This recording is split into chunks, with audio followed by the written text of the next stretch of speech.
to study effectively, I am making videos so that I will stay in the moment. So, modalities, we are looking at pain. What is pain? Is it normal? Where does pain originate from? Pain is unpleasant sensation, unpleasant emotional response, actual or potential tissue damage. So that's the key right there. Actual or potential tissue damage. It's a warning signal, so appropriate response is evoked. Has multiple components. Integration of contextual and learned information. So, pain, unpleasant, unpleasant. Feeling, emotion.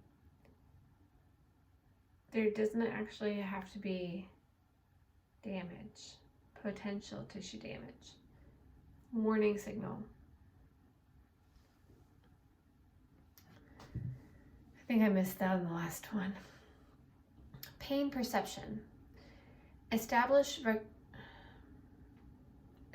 cognitive value and response priority based off of experience. Involves sensory, emotional, motor, and cultural components. Pain usually helps tissue healing by preventing us from further aggravating our pathological and painful conditions. Makes sense. Sources of pain. Nociceptive or neurogenic. So the first one is a peripheral nociceptive. Pain is transmitted via A delta and C fibers to dorsal horn and to brain. So what that means, A, the mechanicals, and C, sensories, pain sensories, to the dorsal horn and to the brain. So the spinal column has the ventral and the dorsal horn, and dorsal is it the top or the bottom? I think of a dolphin, and it has a dorsal fin. It's on the back of it. So the back is a sensory, and the front is the motor. So you're going to sense things on the back, and the front's going to go, go, go. All right, that's how I think of it. Peripheral neurogenic. Create abnormal impulse generator sites. Nerve can be stripped of myelin. So with neurogenic, that means there's actually something wrong with the nerve itself. So it's not sending the message, or it's sending too much message, but it's actually a problem with the nerve. For nociceptive, there's actually a fiber transmitting either a sensation of pressure, boom, boom, boom, or pain. All right. Sources of pain. Central pain creates abnormal pain states, allodynia, hyperalgesia, and chronic pain. So, allodynia. What is allodynia? Let's look it up. Allodynia versus hyperalgesia.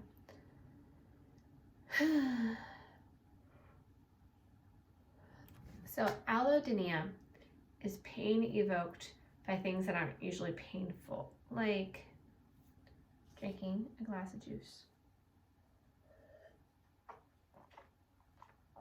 It should be refreshing instead of painful. Hyperalgesia is more appropriately used for cases with an increased response at a normal threshold or an increased threshold, meaning you can't feel your foot, so it would take a lot more pain for you to feel pain in your foot since you have decreased sensation. There we go. Onward. And then chronic pain. Sympathetic nervous system has complex regional pain syndromes. So what that means is that you are constantly feeling pain. And it's not a 10 out of 10, it's an 11 out of 10, which is quite extreme. So complex regional pain syndromes can happen from just being awake. It can be the air on your face, it can be the clothes on your body, it can be standing up, it can be the sun looking on you, it can be anything. And then there is affective pain. What is this affective pain? Affective pain response.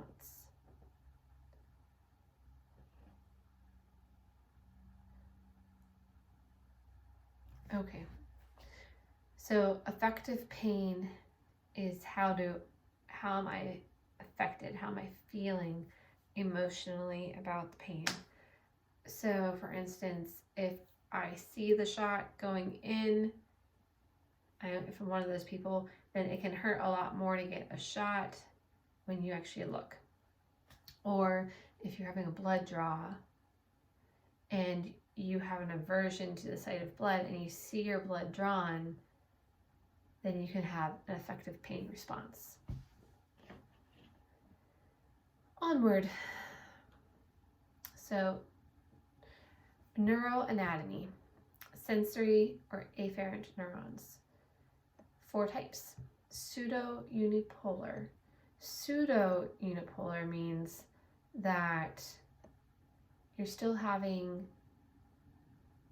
sensation travel to a cell body and on, but it is a third party, meaning you have nerves coming in, the cell body is over here, and you have the sense continuing on. Now, I don't have an example, so let's look one up. Pseudo unipolar sensory neurons. So the sensory neurons of the dorsal root ganglia are pseudo-unipolar because they send out one process that splits into 2 branches, one that extends to the periphery to receive sensory information, and one that extends to the spinal cord, which transmits sensory information. So, pseudo-unipolar sensory neurons, 2 branches. One to the periphery, and one to your spinal cord. Okay. Sensory. It doesn't tell me very much yet.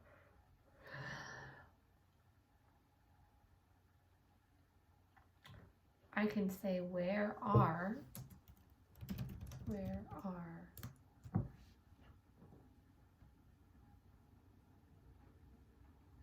dorsal root ganglia.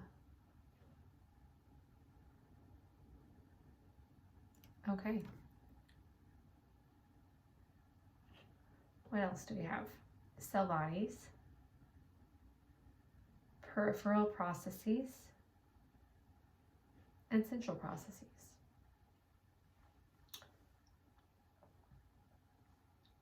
More neuroanatomy. Yahoo! Okay, let's make this a little bit bigger because it's not easy to see. So what this is saying is that vesicles containing neurotransmitters, fingers if you were, from the CNS, they synapse with another neuron. So cell body, and they get a message, comes on in, sends it on out into the axon. And then the axon sends it along, and hopefully it's myelinated, and you come to a motor end plate or a skeletal muscle. So finger flexors, for instance. And my flexor digitorum, superficialis, how about that, would say, okay, I'm going to flex because you told me to. All right, so that's that. And then there's another where the CNS sends out a message. Francis, breathe. Don't forget to breathe.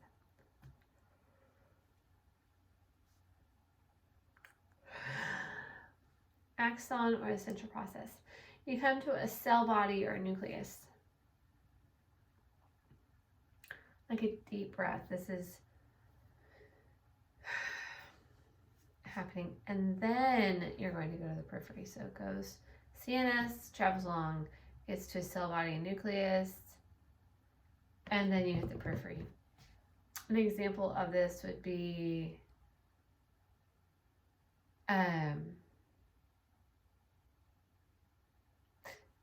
something is super hot and your hand moves away. Okay. Afferent types, interoceptors. We might as well just minimize that screen and minimize that screen. I wish I had a bigger screen. And then look this up, afferent types, because I don't remember. Interoceptors. Makes sense.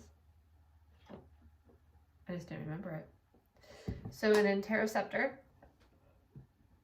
is a sensory receptor found within the body interiorly.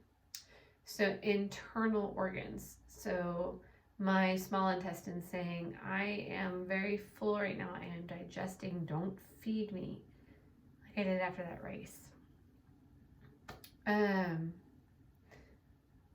That would be an interoceptor. Now the next one is an exteroceptor. So I'm thinking that it'd be the opposite. Yes, it is the opposite. Check out those hands. It is looking 37 years old yet. The faces. The hair is. Okay. Exteroceptors. I see the light. My eyes see the light. It's an external stimuli. Proprioceptors. Now this is proprioceptors.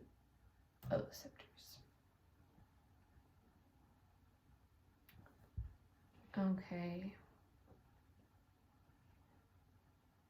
Proprietary. Mine. Proprioceptor. My movement. Mine. Proprietary. So interoceptor is within me, like my organs. Exteroceptor, like the light or the colors or the feeling of the air. Proprioceptors, it's mine. Where am I? All right. Afferent types. All right. Too large.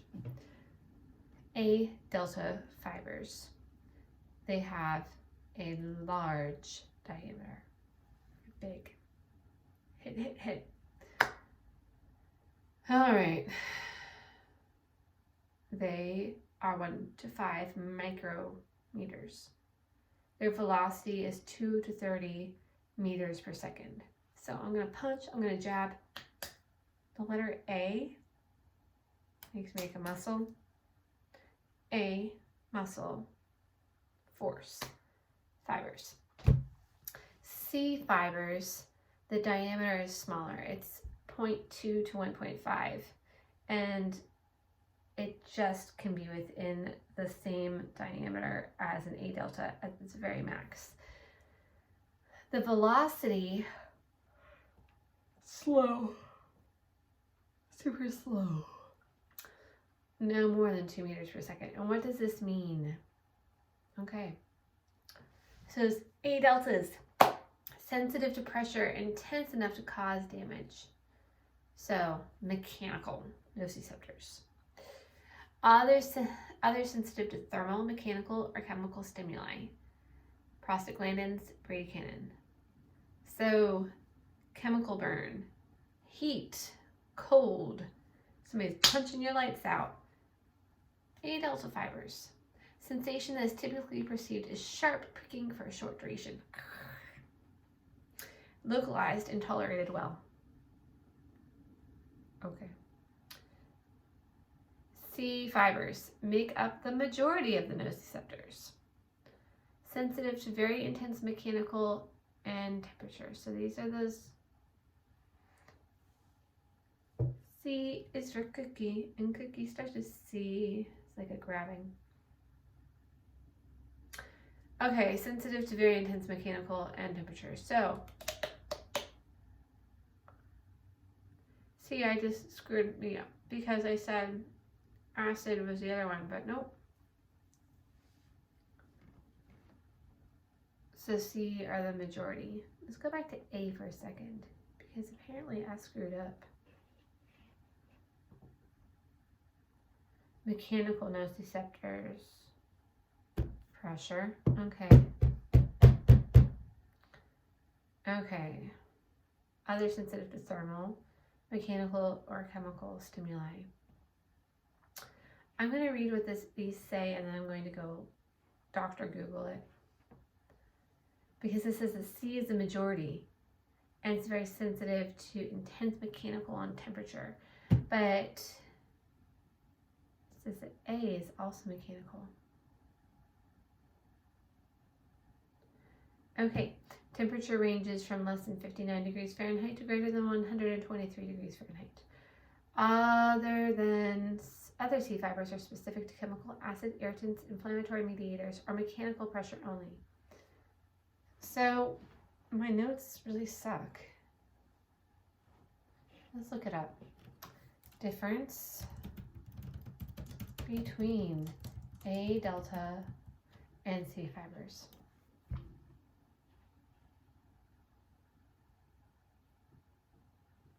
Well, we already knew that. Thank you so much.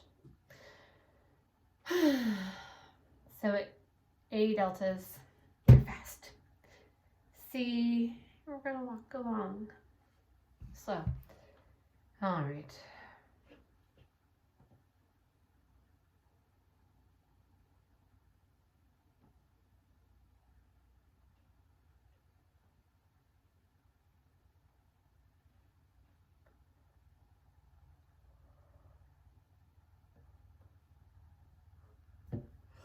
This stuff is boring as shit.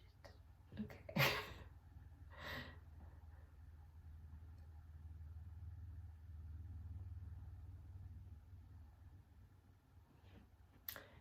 Here's some good information. Thank you, Wikipedia. So,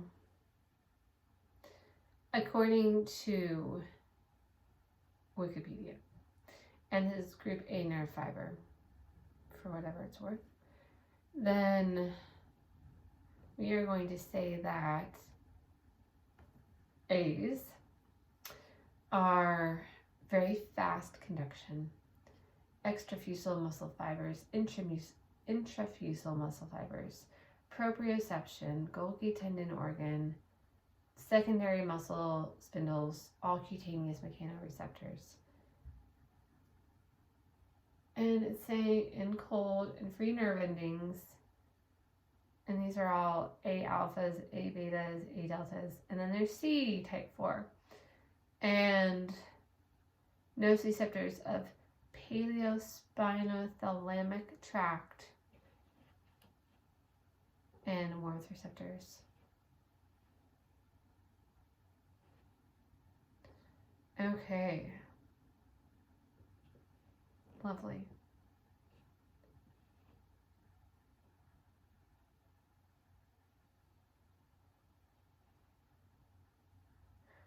Another thing is that C fibers are unmyelinated, which makes them more slow, which also makes them a lot thinner. and that your A's are with that reflex arc. See, these are all things that I wish that we had been told. Or maybe I have been told it like 100 times during my life, but I have to talk it out in order to understand. All right, continuing on. Non-nociceptive afferents. There are 4. Meissner's corpuscles, Pacinian corpuscles, Merkel's discs, and Ruffini endings. And once again, even though I've heard this a million times, nothing has stuck. So let's look them up.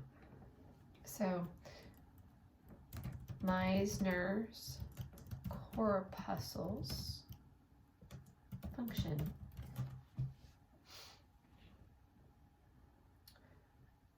So I'm going to give myself ways of remembering this. Meissner's. Sounds like a creepy old guy.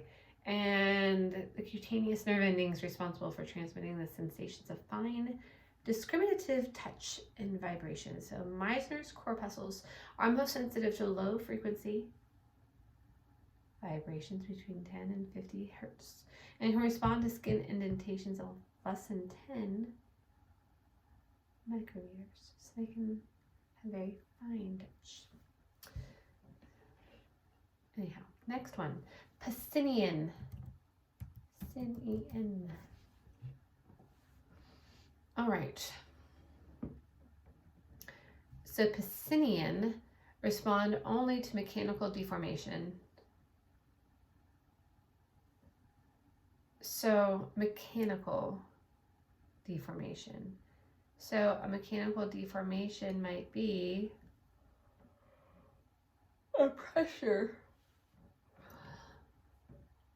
So the dermis of the skin enlarges, so it can feel sensation. So like the first thing that comes into my mind is the Pacific coast, the Pacific Ocean, Pacinian, and it's more peaceful than the Atlantic. I don't know if that's true. That's what it's supposed to be. But the Pacinian, just nice pressure, those waves, pressure, Pacinian. Okay, Merkel's discs. Merkel's discs.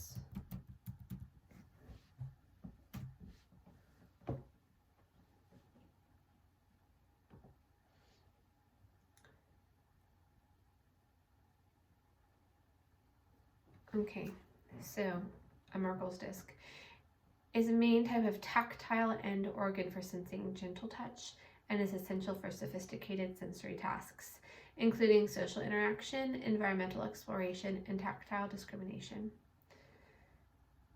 With that being said, gotta remember it somehow.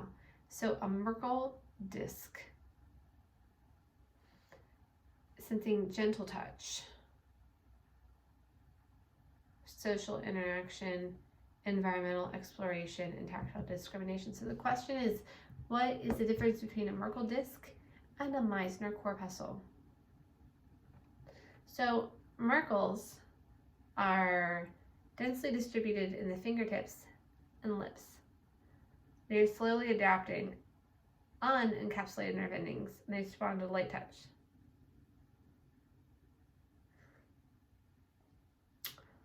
Okay, so Meissner's corpuscles respond to touch and low frequency vibration. So if there was a train going by and I could,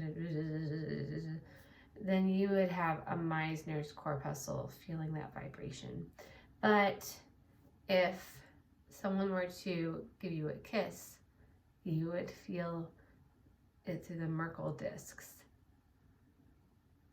And my lips are actually like peeling right now. Good times, great times. I felt that. So what did I use to feel that? Mechanical. That was mechanical. I ripped off my skin. All right. Was that a Merkel? Oh, I peeled it pretty hard. It wasn't quite light. All right. And then there's Ruffini endings. And Ruffini endings detect stretch deformation within joints and warmth. So if I were to put my cold hands into some warm water, the Ruffini endings would feel that warm water. And all right, so the Merkel's disc would feel me touching the bottom of the vessel with the warm water in it, and if I were to push through the water and make some waves, then the Meissner's corpuscles would feel the waves, and then the Ruffini endings would feel the warmth. So I could probably have used them all in that example. So the Meissner's corpuscles, waves, feeling the waves. Pacinian corpuscles would feel the pressure of the water just encompassing my hand. The Merkel's discs, they would feel me entering the water. And then the Ruffini endings would feel the warmth encompassing my hand. All right, I'm going to move on now. I should not have torn off my skin. Continuing on. Non-nociceptive afferents, proprioceptors, exist in joint capsules, muscles, and tendons. This is recapping what I just said. Ruffini endings, muscle spindles, Golgi tendon organs. So that warmth of the water would be felt in the joints of your hand. You have muscle spindles saying squeeze, extend. Golgi tendon organs, allowing you to only stretch so far. Continuing on. Non-nociceptive afferents, proprioceptors, joints in joint capsules, muscles, and tendons. I read that. Next, thermoreceptors, and this is partially what I've already said. Sense change in temperature in the skin, joint capsules, and ligaments. So that takes you back to those Ruffinis that we already said. And one more thing, Krauss's end bulb. Let's look that one up. Krauss's end bulb.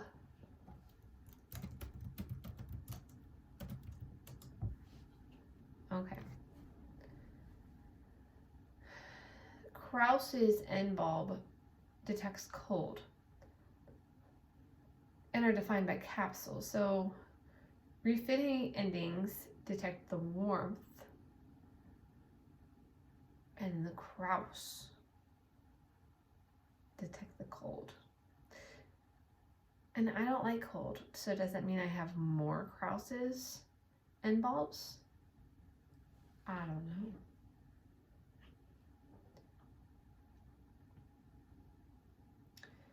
All right, thermal nociceptors, both A delta and C fibers. So we talked about the A's. We said A's are mechanical, they are myelinated, they are fast, they are thick, but we have more C's. And C's are slower, C's are everywhere, C's are unmyelinated. All right, some are sensitive to change that barely vary from the norm. Others require extreme temps to fire. Homeostatic nociceptors and interoceptors. Some A delta and C fibers respond to molecules of local metabolism, mast cell activation, and hormonal activity. So molecules of local metabolism, like the muscles that are going on right there. Mast cell activation. What does that mean? Let's find out. Mast cell activation.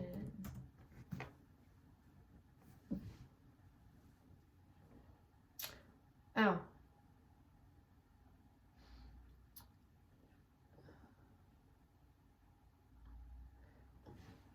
mast cells allergies. I should know this, right? I have tons of allergies. And it says that a mast cell attack feels like itching, flushing, gut symptoms, vomiting, diarrhea, pain in muscles and joints. So if you're having a mast cell attack, you're having all those fantastically exuberant reactions and hormonal activity. So if you have a change in mood, if you have a change in energy, if you have a change in sexual function, if you have a change in your skin, all those are hormonal activity. So A, delta, and C fibers, you can feel pain or sensation based upon those things. Homeostatic receptors. Yay. Steady firing from the nociceptive chemical nociceptors. So boom, boom, boom. Just keep everything even keel. Synaptic connections with sympathetic interneurons relay to autonomic regions of the brain and the brainstem. So you're trying to keep everything even keel. You're trying to maintain homeostasis. So you do have to speak with the sympathetic to make sure it checks and balances. Makes sense. Homeostatic receptors. Low threshold A delta fibers can send signals of weak mechanical stimuli, evoke feelings of sensory touch. Some of these have connection with limbic portions of the brain. Okay. Chemical nociception. Tissue trauma causes a release of multiple chemicals from the damaged cells. These elicit a response from nociceptors to release various neuropeptides and enhance the sensation of pain. Okay, let me read that again. Tissue trauma, gotta cut, can release multiple chemicals from the damaged cells. Help me, help me. These elicit a response from the nociceptors to release various neuropeptides. Okay, we're coming in. Enhances the sensation of pain. So the more stuff going there, more pain you're gonna feel. All right. Dorsal horn. Dorsal. I'm looking that up. Dorsal versus ventral horn.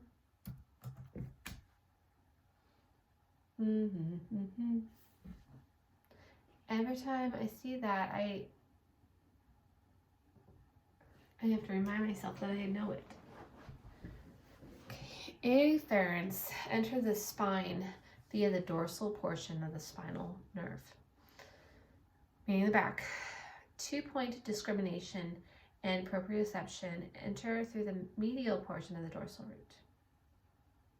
Okay.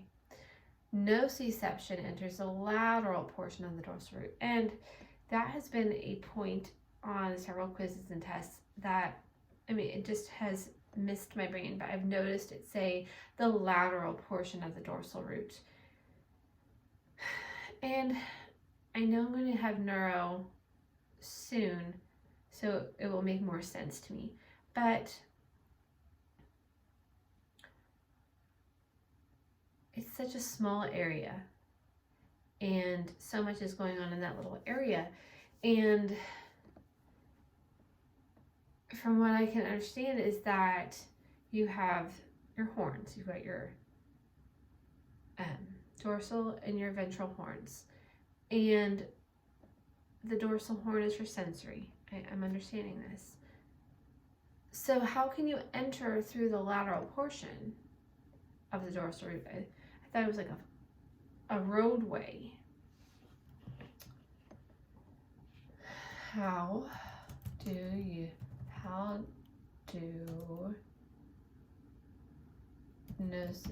does nociception enter the lateral horn?